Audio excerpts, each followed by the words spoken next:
السلام علیکم ورحمۃ اللہ وبرکاتہ۔ آج کی اس ویڈیو میں ہم ناصر الحدیث الامام محمد بن ادریس الشافعی رحمہ اللہ کے 10 بہترین اقوال کو ذکر کریں گے۔ تو چلیں ویڈیو کو شروع کرتے ہیں۔ نمبر 1، وہ فرماتے ہیں کہ اگر ایک اہل شخص کو علم نہ سکھایا جائے تو یہ اس کے ساتھ ظلم ہے۔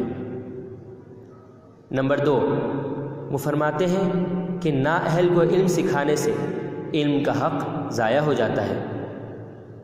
نمبر 3، وہ فرماتے ہیں کہ ایک غبی آدمی کو علم حاصل کرنے کے بجائے کوئی ہنر سیکھنا چاہیے۔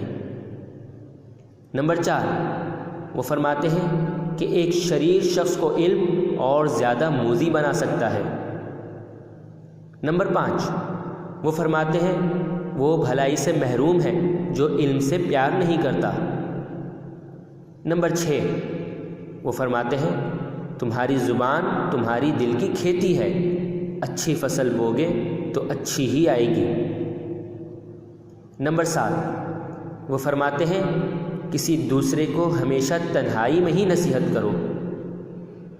نمبر 8، وہ فرماتے ہیں اہل مروت کے لیے دنیا طلب کرنا بہتر نہیں، کیونکہ یہ تو دنیا میں مصائب میں ہی مبتلا رہتے ہیں۔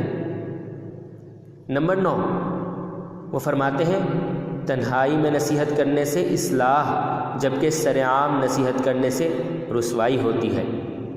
نمبر 10، وہ فرماتے ہیں بڑی کوتاہیوں سے چشم پوشی کرنے والوں کو میں بہت عزت کی نگاہ سے دیکھتا ہوں۔